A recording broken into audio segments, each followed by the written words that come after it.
الحمد لله نحمده ونستعينه ونستغفره ونؤمن به ونتوكل عليه ونعوذ بالله من شرور أنفسنا ومن سيئات أعمالنا من يهده الله فلا مضل له ومن يضلله فلا هادي له ونشهد أن لا إله إلا الله وحده لا شريك له ونشهد أن سيدنا ومولانا محمدا عبده ورسوله أما بعد فقد قال الله عز وجل في كتابه العزيز والفرقان المجيد بعد أعوذ بالله من الشيطان الرجيم بسم الله الرحمن الرحيم يا أيها الذين آمنوا كتب عليكم الصيام كما كتب على الذين من قبلكم لعلكم تتقون وقال النبي صلى الله عليه وسلم اغزوا تغنموا صوموا تصحوا وصافروا تستغنوا او كما قال علیہ الصلوۃ والسلام۔ ناظرین کرام، آپ سبھی کو معلوم ہے کہ 2-4 دن کے بعد رمضان المبارک کا آغاز ہونے والا ہے، رمضان المبارک شروع ہونے والا ہے۔ اس لیے میں نے مناسب سمجھا کہ آپ حضرات کے سامنے رمضان المبارک کی اہمیت، اس کی فضیلت اور اس کی عظمت کو بیان کروں کہ رمضان المبارک کی کیا فضیلت ہے، اس کی کیا اہمیت ہے، اس کی کیا خصوصیت ہے۔ جو آیت کریمہ میں نے آپ حضرات کے سامنے پڑھی ہے، یہ سورہ بقرہ کی آیت ہے۔ اس آیت کا ترجمہ یہ ہے، یا ایھا الذین آمنوا، اے لوگ جو ایمان لے آئے، یعنی اللہ رب العزت اہل ایمان سے خطاب فرما رہے ہیں۔ یہ ہمارے لیے بڑے اعزاز کی بات ہے، یہ ہمارے لیے بڑے اکرام کی بات ہے کہ اللہ رب العزت ہم سے خطاب فرما رہے ہیں۔ وہ آقا، وہ شہنشاہ، وہ مالک الملک، وہ الحی القیوم، وہ کائنات کے نظام کو سنبھالنے والا، ساری دنیا جس کے قبضے قدرت میں ہے، وہ ہم سے خطاب فرما رہا ہے۔ کوئی بڑا آدمی، کوئی بڑا پروفیسر ہو یا پرائم منسٹر ہو یا ہوم منسٹر ہو یا کسی بڑے عہدے پر کوئی شخص ہے یا کسی بڑے منصب پر گامزن ہو، اور اگر کسی نیچے طبقے کے لوگوں کو وہ آواز دے، اللہ رب العزت شہنشاہوں کا شہنشاہ، وہ مالک الملک، بادشاہوں کا بادشاہ، وہ الحی القیوم، وہ اہل ایمان سے خطاب فرما رہے ہیں۔ یہ ہمارے لیے بڑے اعزاز کی بات ہے، بڑے اکرام کی بات ہے، اللہ اہل ایمان سے خطاب فرمائے۔ اسی لیے عبداللہ ابن عباس سے فرمایا کرتے تھے، جب تم قرآن پڑھو اور قرآن پڑھنے میں جہاں بھی یا ایھا الذین آمنوا کا لفظ آئے تو اس کو توجہ کے ساتھ پڑھو، غور کے ساتھ، توجہ کے ساتھ پڑھو، تدبر کے ساتھ پڑھو کہ اللہ رب العزت ہمیں آواز دے رہے ہیں، ہمیں خطاب فرما رہے ہیں۔ تو اس آیت میں بھی یا ایھا الذین آمنوا، اہل ایمان کو خطاب کیا گیا کہ اے لوگ جو ایمان لے آئے، کتب علیکم الصیام، تمہارے اوپر روزہ فرض کر دیا گیا ہے، کما کتب علی الذین من قبلکم لعلکم تتقون، کما کتب علی الذین من قبلکم۔ انسان اس روزے کی فرضیت کو اپنے اوپر بار محسوس کر سکتا تھا، بوجھ محسوس کر سکتا تھا۔ اللہ رب العزت نے انسان کو یہ احساس دلایا اور اس کے بار اور اس کے بوجھ کو ہلکا کرتے ہوئے فرمایا، کما کتب علی الذین من قبلکم، یہ روزہ جیسے تمہارے اوپر فرض ہے ویسے سابقہ امتوں پر بھی فرض کیا گیا تھا۔ اور مقصد بھی اللہ تعالیٰ نے اس آیت کے آخر میں بیان کر دیا، لعلکم تتقون۔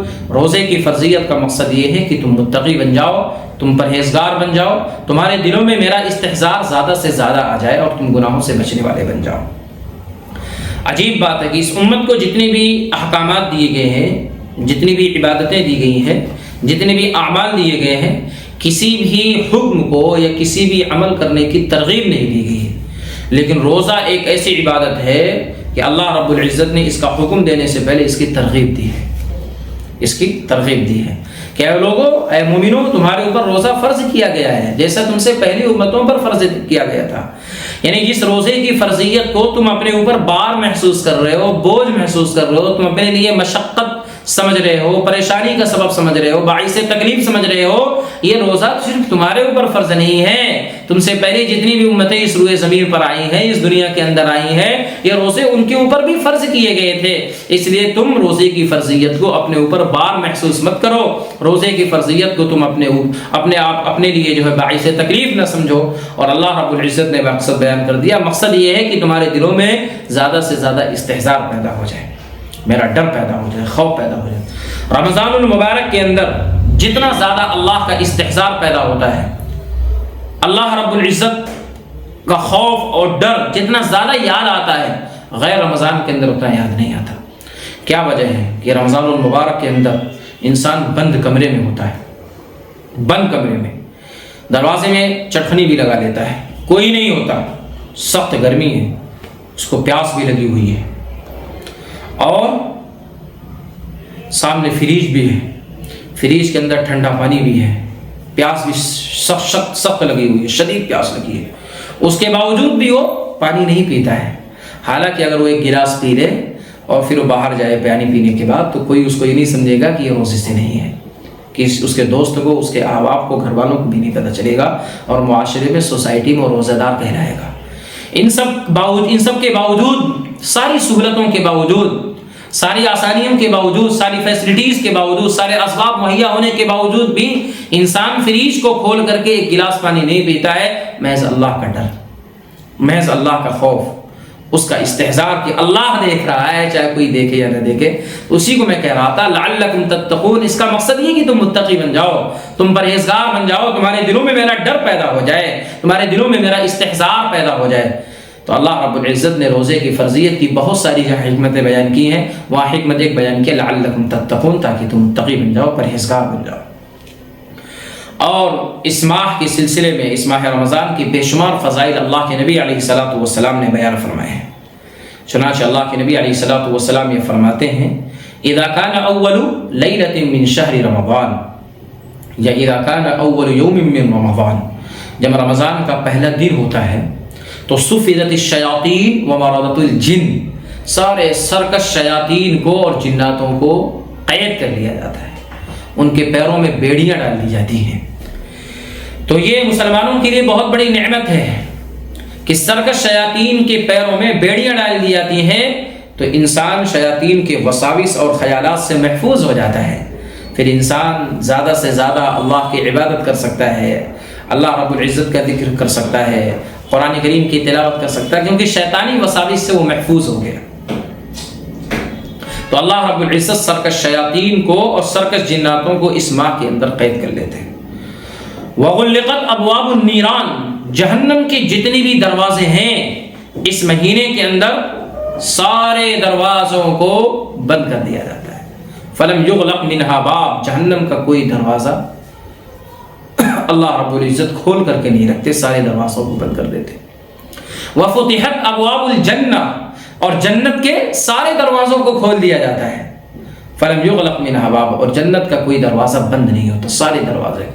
اور عجیب بات ہے کہ فرشتوں کی طرف سے بطور اعزاز اور بطور تکریم کی یہ ندا لگائی جاتی ہے، وَيُنَادِي مُنَادٍ یا باغی الخیر اقبل، اے خیر کے طلبکار، اے نیکی کے طلبگار، اے روزہ رکھنے والو، اے رات میں تراویح پڑھنے والو، اے قرآن کریم پڑھنے والو، اے ذکر و اذکار کرنے والو، اقبل، اور نیکی کرو، اور نیکی کرو، اور نیکی کرو، ہم تمہاری نیکیوں کو تمہارے نام اعمال میں لکھ رہے ہیں۔ وَيَا بَاغِيَ الشَّرِّ اقصر، اور اے برائی کرنے والو، اور اے معصیتوں میں مبتلا رہنے والو، اے گناہ کرنے والو، اے غفلت کی زندگی گزارنے والو، اے سستی برتنے والو، اے روزہ نہ رکھنے والو، اے نمازوں کو چھوڑنے والو، اے اور تراویح کو چھوڑنے والو، اقصر، رک جاؤ، رک جاؤ، تمہارے نام اعمال میں ساری چیزیں لکھی جا رہی ہیں، اور اللہ کے روبرو جب تم پیش کیے جاؤ گے تو تمہارا نام اعمال تمہارے سامنے کھول کر کے رکھ دیا جائے گا، تمہارا نام اعمال تمہارے سامنے کھول کر کے رکھ دیا جائے گا۔ وَعُرِضُوا عَلَىٰ رَبِّكَ صَفًّا، ساری دنیا کی مخلوق کو اللہ کے روبرو ایک نہ ایک دن پیش ہو رہا ہے، پھر اس کا نام اعمال اس کے سامنے ہو جائے گا، وہ نیکی کا کام کیا ہو یا برائی کا کام کیا ہو، چھوٹا عمل کیا ہو یا بڑا عمل کیا ہو، ساری چیزیں نام اعمال کے اندر مندرج ہوں گی، ساری چیزیں نام اعمال کے اندر لکھی ہوں گی۔ انسان جب اپنے نام اعمال کو دیکھے گا، کھولے گا، پڑھے گا تو اسے حیرت ہوگی، اسے تعجب ہوگی، وہ کہے گا ما لہذا الکتاب، کیا ہو گیا میری اس نام اعمال کو، کیا ہو گیا میری اس ڈائری کو، لا یغادر صغیرۃ ولا کبیرۃ الا احصاها، دنیا کے اندر جتنے بھی میں نے اعمال کیے تھے، چاہے چھوٹے یا بڑے ہوں، وہ ساری چیزیں اس کے اندر موجود ہیں۔ اس نام اعمال نے انسان کے ہر عمل کا احاطہ کر رکھا ہے، ہر عمل کو محفوظ کر رکھا ہے۔ انسان جو حیرت میں کہے گا، انسان تعجب میں کہے گا۔ تو فرشتوں کی طرف سے یہ ندا لگائی جاتی کہ اے خیر کے طلبگار، اور نیکی کر، اور نیکی کر، اور نیکی کر، وَيَا بَاغِيَ الشَّرِّ أَقْصِرْ، اور اے شر کرنے والے، برائی کرنے والے، معصیتوں میں اور لاپرواہی میں زندگی گزارنے والے، رک جاؤ، رک جاؤ، رک جاؤ۔ اور اس ماہ رمضان کے اندر نامعلوم کتنے ایسے لوگوں کو جن پر جہنم واجب ہو چکی ہے، اللہ رب العزت جہنم کی آگ سے ان کو آزاد کر دیتے ہیں۔ چنانچہ حدیث حضرت ابو ہریرہ رضی اللہ تعالی عنہ سے روایت کے راوی ہیں، بخاری کے اندر بھی حدیث ہے، مشکوٰۃ شریف کے اندر بھی حدیث ہے، اذا كان اول ليلة من شهر رمضان، جب رمضان المبارک کی پہلی رات ہوتی ہے، فرسٹ نائٹ، پہلی رات ہوتی ہے، تو وللہ عتقاء من النار، اللہ رب العزت کی طرف سے کتنے لاکھ لوگوں کو جہنم سے آزاد کیا جاتا ہے؟ جہنم سے کتنے لاکھ لوگوں کو خلاصی ملتی ہے؟ 600,000، 6 لاکھ لوگوں کو۔ میاں کہتے ہیں عربی میں 100 کو، اور الف کہتے ہیں 1000، 1000 کو، اور اس کے اسٹارٹ میں اگر 6 لگ جائے اس کا مطلب 600,000، 600,000، 600,000، 600,000 کا کتنا لاکھ بنا؟ 6 لاکھ۔ پہلی رات میں 6 لاکھ لوگوں کو جہنم سے آزاد کر دیا جاتا ہے، پہلی رات میں، اور ہر رات میں اتنی ہی تعداد۔ اور یہ فرمایا فَإِذَا كَانَ آخِرُ اللَّيْلَةِ، جب آخری رات آتی ہے، لاسٹ نائٹ، آخری رات، تو اعتق بعدد من مضى، تو 29 راتوں میں جتنے لاکھ لوگوں کو اللہ نے آزاد کیا تھا، لاسٹ نائٹ میں، اخیر رات میں اتنی ہی تعداد کے مطابق آزاد کرتے ہیں۔ یعنی ایک رات میں 6 لاکھ، تو 29 رات میں کتنے لاکھ ہو گئے؟ اتنی جتنی تعداد، اور اخیر رات میں انہی کی تعداد کے موافق اللہ رب العزت جو ہے ان لوگوں کو جہنم سے آزاد کر دیتے ہیں جن کے اوپر جہنم واجب ہو چکی ہے۔ اس لیے جو رمضان المبارک کا مہینہ آ رہا ہے بہت ہی اہمیت کا حامل ہے، خصوصیت کا حامل ہے، نہایت برکتوں والا ہے، رحمتوں کا سیزن ہے۔ حضرت عائشہ رضی اللہ تعالی عنہ یہ فرماتی ہیں کہ جب رمضان المبارک کا چاند دیکھ لیا کرتے تھے اللہ کے نبی علیہ الصلوۃ والسلام، تو اپنے بستروں سے الگ ہو جایا کرتے تھے، اپنے بستروں سے الگ ہو جایا کرتے تھے، خوب عبادت کرتے تھے اللہ رب العزت کی، خوب ذکر و اذکار کرتے تھے، راتوں رات جاگتے تھے۔ وشد المئزر کا لفظ آتا ہے حدیث کے اندر، اپنی کمر کو کس لیتے تھے، وجد، خوب محنت کرتے تھے، خاص طور پر پہلے عشرے میں اور اخیر عشرے میں خوب محنت کرتے تھے۔ اس لیے شعبان المکرم کا مہینہ چل رہا ہے، حدیث میں آتا ہے کان النبی صلی اللہ علیہ وسلم یتحفظ من شعبان ما لا یتحفظ من غیرہ، شعبان کے ایام کو جتنی پابندی کے ساتھ، جتنے اہتمام کے ساتھ اللہ کے نبی علیہ الصلوۃ والسلام کاؤنٹ کرتے تھے، گنتے تھے، کسی اور مہینے کے ایام کو اتنے اہتمام کے ساتھ نہیں گنتے تھے، ایک ایک دن گنتے تھے، آج کتنا شعبان ہو گیا، آج کتنا شعبان ہو گیا، آج کتنا شعبان ہو گیا، گنتے تھے کہ رمضان قریب ہے، رمضان قریب ہے، رمضان قریب۔ ثم يصوم لرؤية رمضان، پھر رمضان کا چاند دیکھ کر کے اللہ کے نبی علیہ السلام روزہ رکھ لیتے تھے۔ لیکن فَإِنْ غُمَّ عَلَيْهِ، اگر بادل صاف نہیں ہوتا تھا، مطلع آلود ہوتا تھا، تو عد 30 یوماً، تو 30 کی تعداد آپ پورا کرتے پھر روزہ رکھتے۔ اس لیے علماء یہ لکھتے ہیں کہ 29 شعبان کو چاند دیکھنے کا اہتمام کرنا چاہیے، اگر چاند نظر آ جائے تو اگلے دن سے روزہ اسٹارٹ کر دیں، اور اگر 29 شعبان کو چاند نظر نہ آئے تو 30 شعبان پورے کریں اور اس کے بعد روزہ اسٹارٹ کریں۔ بے شمار فضائل اللہ کے نبی علیہ الصلوۃ والسلام نے اس ماہ کے بیان کیے ہیں۔ میں آپ حضرات کے سامنے آپ علیہ الصلوۃ والسلام کا خطبہ پڑھنا چاہتا ہوں جس خطبے کے اندر اللہ کے نبی علیہ الصلوۃ والسلام رمضان کی فضیلت بیان کرتے ہیں۔ اور یہ خطبہ کب پڑھتے تھے آپ علیہ الصلوۃ والسلام؟ ممبر پر بیٹھ کر کے صحابہ کرام رضوان اللہ علیہم اجمعین کے سامنے۔ کب؟ رمضان سے ایک دن پہلے، رمضان سے ایک دن پہلے یہ خطبہ صحابہ کرام رضوان اللہ علیہم اجمعین کے سامنے دیتے تھے، جس میں اللہ کے نبی علیہ السلام اس ماہ کی فضیلت کو بیان کرتے، خصوصیت کو بیان کرتے، عظمت کو بیان کرتے کہ کتنا بابرکت مہینہ ہے۔ چنانچہ یہ خطبہ میں آپ حضرات کے سامنے پڑھنا چاہتا ہوں، عربی کے اندر یہ خطبہ ہے اور اس کا میں ترجمہ بھی کروں گا اور تھوڑی سی اس کی وضاحت بھی کروں گا، ایکسپلینیشن بھی کروں گا۔ عن سلمان الفارسی رضی اللہ تعالی عنہ قال خطبنا رسول اللہ صلی اللہ علیہ وسلم فی آخر یوم من شعبان۔ سلمان فارسی رضی اللہ تعالی عنہ سے روایت وہ یہ فرماتے ہیں کہ رسول اللہ صلی اللہ علیہ وسلم ہم کو خطبہ دیا کرتے تھے، ہمارے سامنے بیان کرتے تھے، فی آخر یوم من شعبان، شعبان کے بالکل اخیر میں، آخری تاریخ میں آپ علیہ السلام کا یہ خطبہ ہوتا تھا۔ سلمان فارسی کون ہے آپ کو پتہ ہے؟ یہ وہی سلمان فارسی ہے جو ایران میں پیدا ہوئے، جن کے والد آتش کدے کے ایک بہت بڑے ذمہ دار تھے۔ حضرت سلمان فارسی رضی اللہ تعالی عنہ کے دل میں اللہ تعالیٰ نے اس آتش پرست سے یا آتش پرستوں سے اور اس آگ سے بچپن سے اللہ تعالیٰ نے نفرت ڈال رکھی تھی۔ حضرت سلمان فارسی رضی اللہ تعالیٰ عنہ سوچے یہ آگ کیسی ہے، اس آگ کے اندر ایندھن ڈالو تو یہ آگ جلتی ہے، اس آگ کے اندر لکڑیاں ڈالو تو یہ آگ جلتی ہے، لکڑی ڈالنا بند کر دو، ایندھن ہٹا لو تو آگ بجھ جاتی ہے۔ اس لیے جو بچپن سے ہی آگ سے متنفر ہو گئے۔ اور حضرت ابراہیم علیہ السلام کو جیسے عراق چھوڑ کر کے شام جانا پڑا، گھر سے بالکل الگ تھلگ، کیونکہ والد ان کے آزر جو تھے وہ آتش پرست تھے، ایسی حضرت سلمان فارسی رضی اللہ تعالیٰ عنہ کو بھی ایران چھوڑ کر کے شام جانا پڑا، گھر سے بالکل الگ تھلگ ہو گئے۔ اور شام جب پہنچے ہیں تو ایک راہب کے ہاں رہنے لگی، ان کی صحبت اختیار کی، اسی راہب سے جو کچھ فیضیاب ہوتے تھے وہی فیضیاب ہوئے۔ جس راہب کے یہاں حضرت سلمان فارسی رضی اللہ تعالیٰ عنہ تھے، جب اس راہب کا انتقال ہونے لگا تو سلمان فارسی رضی اللہ تعالیٰ عنہ نے کہا تم تو اب اس دنیا سے جا رہے ہو لیکن ابھی مجھے تشفی نہیں ہوئی، بہت کچھ میں نے آپ سے سیکھا ہے، آپ کی صحبت میں نے اختیار کی ہے، آپ کی صحبت سے میں نے استفادہ کیا ہے، لیکن ابھی مجھے تشفی نہیں ہوئی ہے، اب تم جا رہے ہو میں کس کی صحبت اختیار کروں، کس سے کچھ سیکھوں؟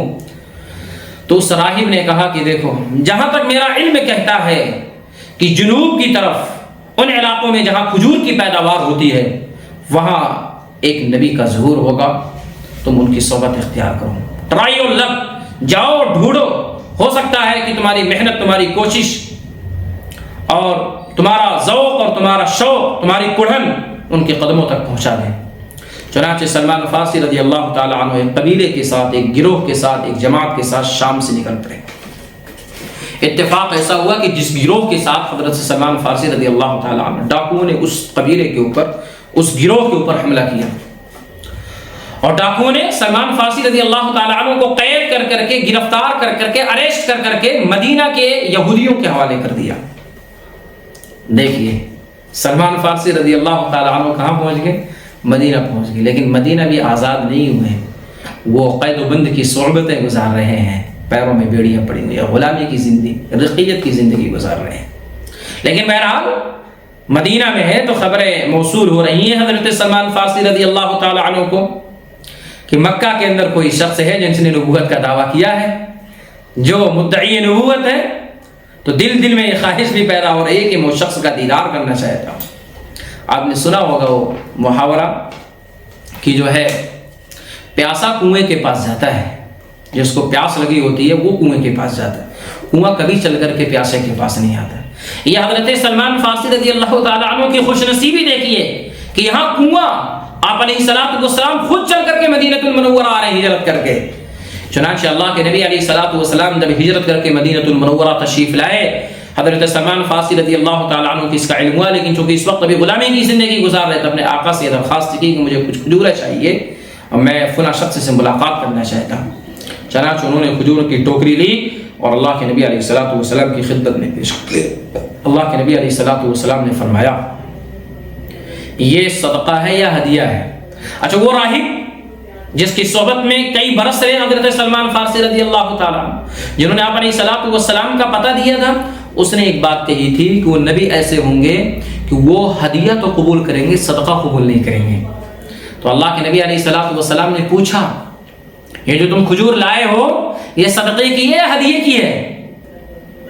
سلمان فارسی رضی اللہ تعالیٰ عنہ نے فرمایا اللہ کے نبی یہ صدقے کی ہے۔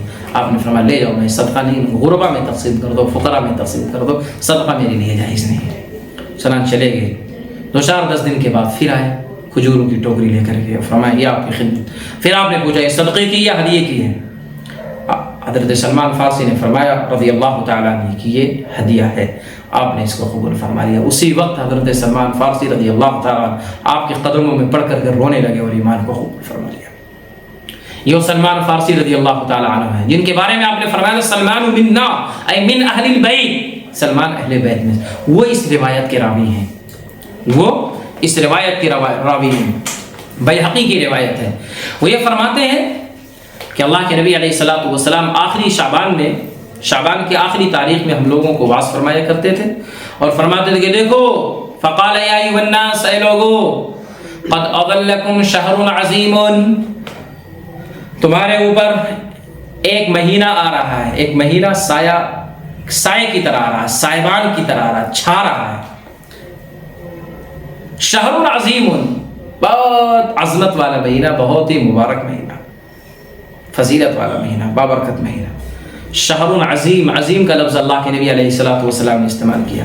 یہ وہی عظیم ہے جس عظیم کے سلسلے میں قرآن کریم یہ کہہ رہا ہے جب شرک کی مذمت بیان کر رہا، ان الشرک لظلم عظیم، کہ شرک بہت بڑا ظلم ہے۔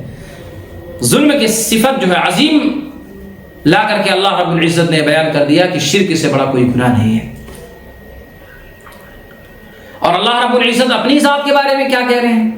وَإِنَّهُ لَعَلِيٌّ الْعَظِيمٌ، اپنے بارے میں عظیم، یعنی اس جیسا کائنات میں کوئی نہیں ہے۔ لَيْسَ كَمِثْلِهِ شَيْءٌ، اس کے مثل، اس کے برابر کوئی نہیں ہے۔ اللہ کے نبی علیہ الصلوۃ والسلام کے بارے میں قرآن کیا کہہ اگر آپ کے اخلاق کے سلسلے میں اِنَّكَ لَعَلَىٰ خُلُقٍ عَظِيمٍ، اخلاق میں آپ کا ثانی کوئی نہیں ہے، آپ جیسا کوئی نہیں ہے۔ قرآن کی صفت بیان کرتے ہوئے خود قرآن کہتا ہے، اللہ رب العزت فرماتے ہیں وَلَقَدْ آتَيْنَاكَ سَبْعًا مِّنَ الْمَثَانِي وَالْقُرْآنَ الْعَظِيمِ، ہم نے آپ کو قرآن عظیم دیا، اس کے مقابلے میں دنیا کی کوئی کتاب نہیں ہے، اس کے ہم پلہ کوئی کتاب نہیں ہے۔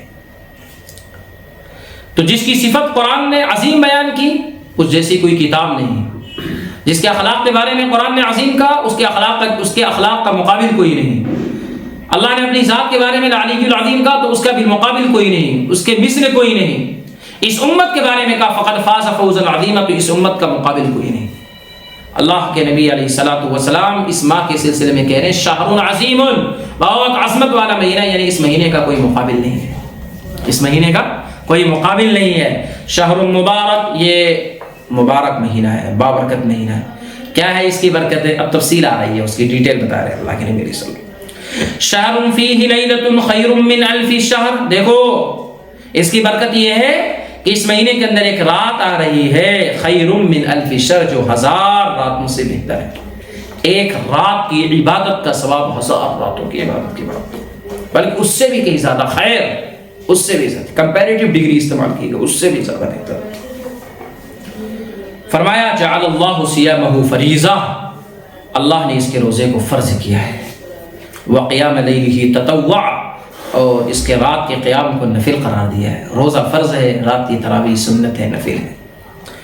آگے فرمایا من تقرب فیہ بخصلۃ من الخیر، اس مہینے کے اندر جو کوئی نفل کام کرے گا، نیکی کا کام کرے گا، اس نیکی کے ذریعے سے جو تقرب الی اللہ کا طالب ہوگا، کان کمن ادى فریضۃ فیما سوا، تو یہ ایسا ہے کہ جیسے اس نے غیر رمضان المبارک کے اندر فرض ادا کیے۔ اس مہینے کے اندر نفل کا ثواب فرض کے برابر ہو جاتا ہے، اور فرض کا ثواب تو بہت زیادہ ہے۔ نماز فرض ہے، اس کا ثواب بہت اونچا ہے، نفل اس کا مقابلہ نہیں کر سکتی۔ یہاں تک کہ اگر آپ کسی کی فرض نماز چھوٹ گئی ظہر کی اور اس کی قضا کر رہا ہے، تو جو وقت پر پڑھنے کا ثواب ہے قضا میں وہ ثواب نہیں ہے۔ اور اس مہینے کے اندر اگر کوئی نفل پڑھتا ہے تو نفل کا ثواب فرائض کے برابر ہے۔ کتنی برکت ہے؟ نفل کا ثواب فرض کے برابر اللہ کے نبی علیہ الصلوۃ والسلام فرما رہے ہیں۔ اور آگے فرمایا ومن ادى فریضۃ فیہ کان کمن ادى 70 فریضۃ فیما سوا، جو اس مہینے کے اندر فرض ادا کرے گا، نفل نہیں فرض، وہ ایسا ہے جیسا کہ اس نے غیر رمضان کے اندر 70 فرض ادا کیے۔ فرض کا ثواب 70 گنا بڑھ جاتا ہے اس مہینے کے اندر، اور فرض کا ثواب کتنا اونچا، اللہ اکبر۔ آگے فرمایا وَهُوَ شَهْرُ الصَّبْرِ، یہ صبر کا مہینہ ہے۔ وَالصَّبْرُ ثَوَابُهُ الْجَنَّةُ، اور صبر کا بدلہ اللہ نے جنت رکھی۔ یہ صبر نہیں ہے تو کیا ہے؟ سامنے کھانا بھی رکھا ہے، پانی بھی رکھا ہے، اعلیٰ سے اعلیٰ قسم کے فروٹس بھی رکھے ہیں، فریج بھری پڑی ہے، لیکن انسان صبر کر رہا ہے۔ صبر بھی 3 طریقے کا لکھا علماء نے۔ ایک صبر علی الطاعات، اللہ کی اطاعت اور فرمانبرداری پر صبر ہے۔ آپ روزہ رکھ رہے ہیں، سخت گرمی میں پیاس کو برداشت کر رہے ہیں، بھوک کو برداشت کر رہے ہیں، اللہ کے لیے کر رہے ہیں۔ ایک صبر علی المصیبہ، پریشانی آ گئی، آپ نے کہا نہیں یہ من اللہ، اللہ کی طرف سے ہے، اس پریشانی پر صبر کر رہے ہیں۔ ایک صبر علی المعصیہ، صبر علی المعصیہ کا مطلب ہے گناہوں سے رکنا۔ تو تینوں طرح کا صبر اس مہینے کے اندر پایا جاتا ہے۔ انسان کھانے سے بھی رکتا ہے، انسان پینے سے بھی رکتا ہے، اور نفسانی خواہشات کی تکمیل سے بھی انسان رکتا ہے۔ آگے فرمایا وشہر المواسات، یہ ایک دوسرے کے ساتھ غمخواری کا مہینہ ہے، ایک دوسرے کے ساتھ حسن سلوک کا مہینہ ہے، ایک دوسرے کے ساتھ میٹھے بول بولنے کا مہینہ ہے، غصہ کرنے کا مہینہ نہیں ہے، یہ غصے کو کنٹرول میں رکھو، ایک دوسرے کے ساتھ خیر خواہی کرو۔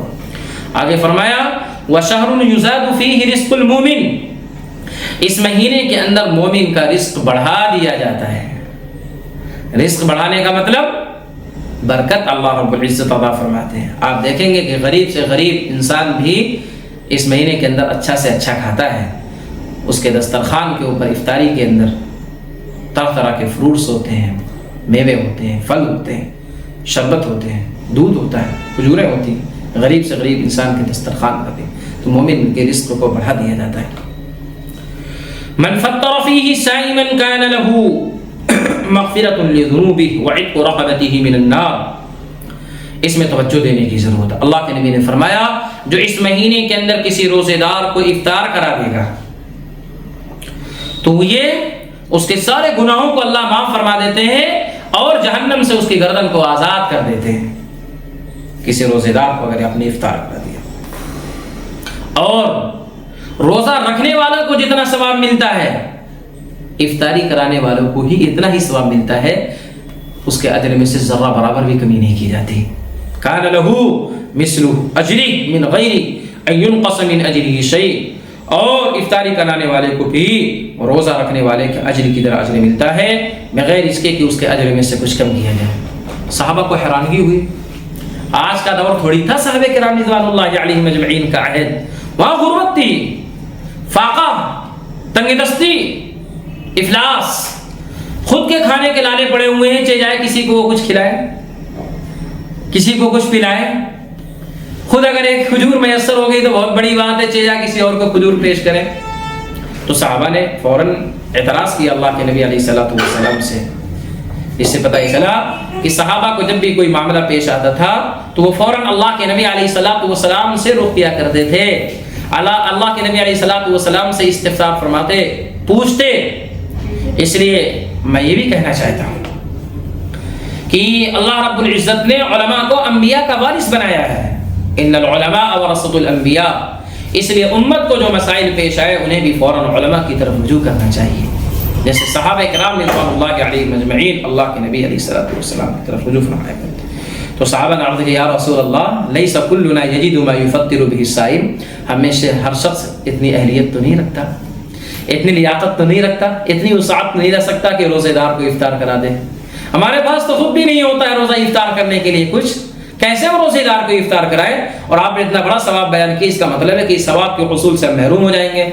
اللہ کے نبی نے جواب میں کیا فرمایا، ایسا شاندار جواب دیا اور ایسا سمجھایا کہ صحابہ کرام رضوان اللہ علیہم اجمعین کا اعتراض ختم ہو گیا۔ فرمایا اللہ کے نبی علیہ الصلوۃ والسلام نے یعطی اللہ ھذا الثواب من فطر صائما علی شق تمرۃ، اللہ رب العزت اس ثواب کو عطا فرماتے ہیں ہر ایسے شخص کو جو روزے دار کو افطار کرا دے کھجور کے ایک ٹکڑے کے ذریعے سے۔ پوری کھجور نہیں کھلا سکتا، کھجور کے کئی ٹکڑے کرے، ایک ٹکڑا اگر کھلا دے گا کسی روزے دار کو تو یہ ثواب مل جائے گا، جو اللہ کے نبی علیہ الصلوۃ والسلام نے بیان کیا کہ افطار کرانے والے کو بھی اتنا ہی ثواب ملتا ہے جتنا روزہ رکھنے والوں کو ثواب ملتا ہے، اور اجر و ثواب میں کچھ کمی نہیں کی جاتی۔ او شربۃ من ماء، پانی کا ایک گھونٹ پلا دے، پانی کا ایک گھونٹ پلا دے، او من مرقۃ لبن، یا ایک گھونٹ لسی بھی پلا دے۔ پیٹ بھر کر کے کھانا نہیں کھلا سکتا، پیٹ بھر کر کے شربت نہیں پلا سکتا، پیٹ بھر کر کے کھجوریں نہیں کھلا سکتا، کھجور کا ایک ٹکڑا یا پانی کا ایک گھونٹ یا لسی کا ایک گھونٹ بھی تو پلا سکتا ہے۔ جو اس کام کو کرے گا اللہ رب العزت اس کو یہ ثواب عطا فرمائے۔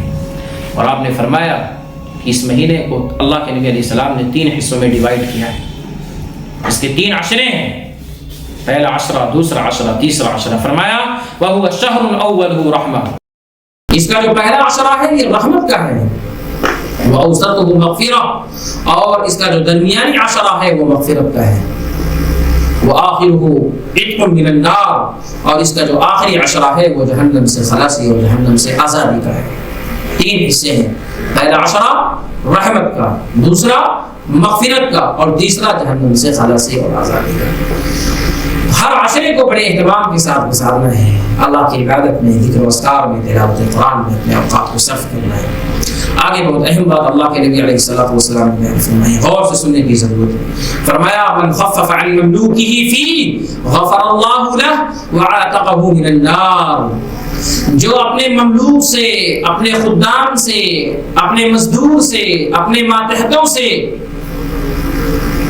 حسن سلوک کرے گا، ان کے بوجھ کو ہلکا کرے گا، اللہ رب العزت ان کے گناہوں کو معاف فرما دیتے ہیں اور جہنم سے اس کو آزاد کر دیتے ہیں۔ آپ کے پاس فیکٹری ہے، آپ کے پاس کارخانہ ہے، آپ کے کارخانے کے اندر ورکرز ہیں، ہیلپرز ہیں، مزدور ہیں، لیبر ہیں، آپ غیر رمضان کے اندر جو ڈیوٹیاں ان سے لیتے تھے رمضان میں کم کر دیں۔ غیر رمضان میں اگر وہ 10 گھنٹے کی ڈیوٹی کر دیتے تھے رمضان میں 5 گھنٹے کی ڈیوٹی کر دو، مزدوروں کے بوجھ کو ہلکا کر دو۔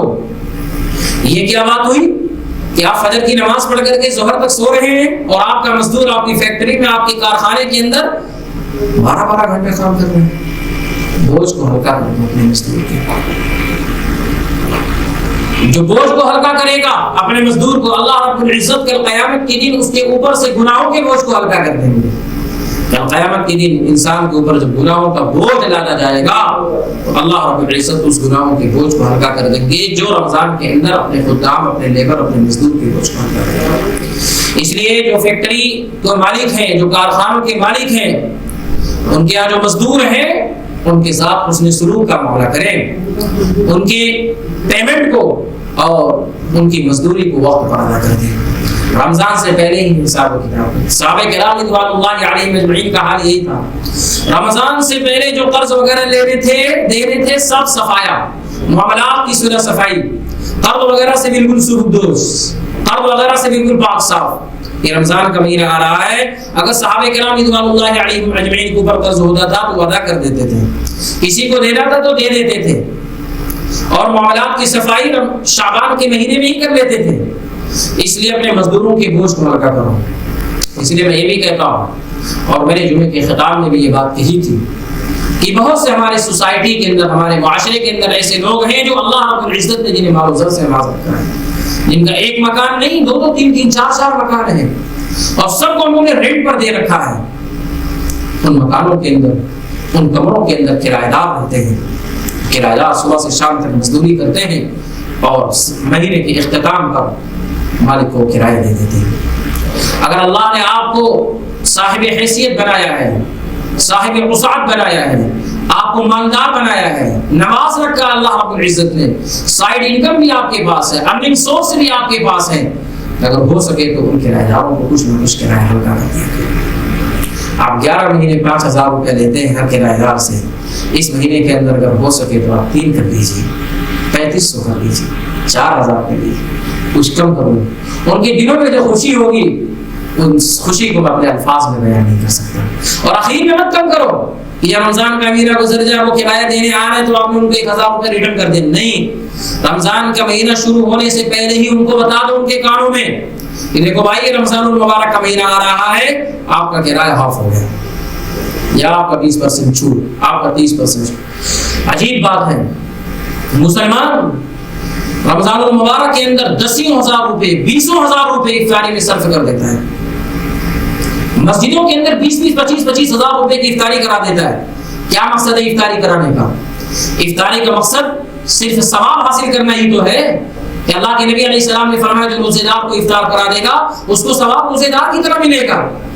اگر ریا مقصود ہے، ناموری مقصود ہے، دکھلاوا مقصود ہے، شہرت مقصود ہے، معاشرے میں مالدار کہلانے والے کہلائیں آپ، یہ مقصد ہے تو ظاہر سی بات آپ کو ثواب تو ملے گا، الٹا گناہ مل جائے گا، کیونکہ اللہ رب العزت نے اس انفاق پر اجر کریم کا وعدہ کیا ہے جس انفاق کے پیچھے ریا نہ ہو، دکھلاوا نہ ہو، شہرت نہ ہو۔ عجیب بات ہے، مسلمان 25,000 کی افطاری کرانے کو تو باعث اجر و ثواب سمجھتا ہے، اجر کریم کی امید رکھتا ہے اللہ رب العزت سے، لیکن کرایہ دار کے 1,500 روپے کم کرنے کو باعث اجر و ثواب نہیں سمجھتا بلکہ اس کو باعث گناہ سمجھتا ہے۔ 5,000 روپے مسجد میں افطاری کرا دے گا، لیکن اگر کرایہ دار نے 100 روپے 500 روپے کم دے دیا رمضان کی وجہ سے کہ نہیں کمائی ہوئی، دھوپ تھی، روزہ بھی رکھا میں نے، مصروف تھا، مشغول تھا، کام پر ڈیوٹی پر نہیں جا سکا، اس مہینے میں کم کر لیجئے۔ میرے بھائیوں، مالک مکان جس غصے کا اظہار کرتا ہے، جو بھڑاس نکالتا ہے، میں اس کو اپنے الفاظ میں بیان نہیں کر سکتا۔ ہم جو ہے اپنی دل کے اندر، سیما پوری کے اندر دیکھتے رہتے ہیں۔ جس خطبے کے اندر اللہ کے نبی علیہ السلام افطار کرانے کی فضیلت کو بیان کر رہے ہیں، اسی خطبے کے اندر الگ سے کوئی حدیث نہیں ہے، اسی خطبے کے اندر آپ یہ کہہ رہے ہیں اپنے کرایہ داروں کے بوجھ کو ہلکا کرتے ہیں۔ ہندوؤں کے کتنے فیسٹیول ہوتے ہیں، کتنے تہوار ہوتے ہیں، ہولی ہوتی ہے، دیپاولی ہوتی ہے، دسہرا ہوتا ہے، نہ معلوم کیسے کیسے فیسٹیول اور تہوار آتے ہیں۔ آپ ان کی فیسٹیول میں دیکھیے کیسے کیسے آفر آتے ہیں۔ جو موبائل 20,000 کا ملتا ہے، دیپاولی میں 14-15 کا مل جاتا ہے۔ جو فری 25,000 کی ملتی ہے، دیپاولی میں 21 یا 20 کی یا 18 کی مل جاتی ہے۔ آفر اس کو خوشی کی چیز سمجھتے ہیں۔ ہمارے مسلمانوں نے اس چیز کو چھوڑ دیا۔ اللہ کے نبی فرما رہے ہیں جو تمہارے ماتحت ہیں، جو تمہارے انڈر ہیں، جو تمہارے تابع ہیں، جو تمہارے کرایہ دار ہیں، ان کی بوجھ کو ہلکا کرو، ان پر ظلم نہ کرو، ان پر ظلم نہ کرو، ان کی بوجھ کو ہلکا کرو۔ تو اچھا، بہت سے حضرات ایسے بھی ہیں ان کا سائیڈ انکم کچھ ہے، ارننگ سورس کچھ ہے، ان کے پاس ایک مکان ہے، اسی کرائے پر ان کا گزر بسر ہو رہا ہے، اس کرائے سے جو انکم آ رہی ہے، تو ایسے لوگ مجبور ہیں۔ ایسے لوگ، میں ان لوگوں کی بات کر رہا ہوں جن کا سائیڈ انکم بھی ہے، ارننگ سورس بھی ہے، دیگر ذرائع بھی ہے کمانے کے، اور کئی مکان میں اللہ رب العزت نے ان کو عطا کر رکھے ہیں۔ اگر ہو سکے تو اپنے کرایہ داروں سے 1,000 2,000 ہلکا کر دو، 2,000 میں آپ کی بلڈنگ کا کوئی نقصان نہیں ہو جائے گا۔ من خفف عن مملوکہ، اپنے کرایہ داروں کے بوجھ کو ہلکا کرو گے، غفر اللہ له، اللہ مغفرت فرما دیں گے اور جہنم سے آزاد کر دیں گے۔ اور اللہ کے نبی نے فرمایا کہ دیکھو یہ جو مہینہ آنے والا ہے 2-3 دنوں کے بعد، واستغسلوا فیھا بالاربع خصال، 4 چیزوں کی کثرت رکھو اس میں۔ ایک، کلمہ طیبہ، اٹھتے بیٹھتے چلتے پھرتے سوتے جاگتے، باوضو بے وضو، زبان پر ذکر ہو، لا الہ الا اللہ محمد رسول اللہ، لا الہ الا اللہ سبحان اللہ الحمد للہ ولا الہ الا اللہ واللہ اکبر۔ اللہ کا ذکر کریں زیادہ سے زیادہ۔ ذکر کے لیے تو وضو بھی شرط نہیں ہے، جب بھی موقع ملے زبان کو ذکر الہی میں تب رکھیں، ہمیشہ رب اللسان میں۔ 2 چیزیں ہوں گی جن سے تم اپنے رب کو راضی کر سکتے ہو، اور 2 چیزیں جس کے بغیر تمہیں کوئی چارہ کار نہیں ہے۔ ایک تو یہ ہے فتسألون اللہ الجنہ، اللہ سے جنت مانگو۔ ہر نماز میں دعائیں کرو، اللہم انی اسألک الجنہ، اللہم انی اسألک الجنہ، اللہ میں تجھ سے جنت کا سوال کرتا ہوں، اللہ میں تجھ سے جنت مانگتا ہوں۔ اور وتعوذون به من النار، اور جہنم سے پناہ مانگو۔ یہ کہا کرو ہر دعاؤں میں، اللہم انی اعوذ بک من النار، اللہم انی اعوذ بک من النار۔ آگے پھر فرمایا اللہ کے نبی صلی اللہ علیہ وسلم، من سقا صائما سقاه الله من حوض شربة لا يظمأ حتى يدخل الجنہ، جو کسی روزے دار کو پانی پلا دے گا، اللہ رب العزت میرے حوض سے اس کو ایسا پانی پلائیں گے اسے کبھی پیاس نہیں لگے گی جنت میں انٹری ہونے تک، جنت میں داخل ہونے تک۔ میرے بھائی، یہ ایک طویل خطبہ، ایک لمبا خطبہ آپ علیہ الصلوۃ والسلام شعبان کی آخری تاریخ میں صحابہ کرام رضوان اللہ علیہم اجمعین کے سامنے بیان کرتے تھے، تاکہ صحابہ کرام رضوان اللہ علیہم اجمعین کے دلوں میں اس ماہ کی عظمت اور اس کی اہمیت بیٹھ جائے اور اس مہینے سے وہ پورا فائدہ اٹھا سکیں۔ اس لیے میں نے مناسب سمجھا کہ آپ حضرات کے سامنے بھی آپ علیہ السلام کا خطبہ نقل کروں، اور بھی بے شمار فضائل ہیں رمضان المبارک کے، انشاءاللہ وقتاً فوقتاً آپ حضرات کے سامنے بیان کیے جائیں گے۔ اللہ رب العزت رمضان المبارک کی صحیح معنوں میں قدر کرنے کی توفیق عطا فرمائے۔ وما علینا الا البلاغ المبین۔ السلام علیکم ورحمۃ اللہ۔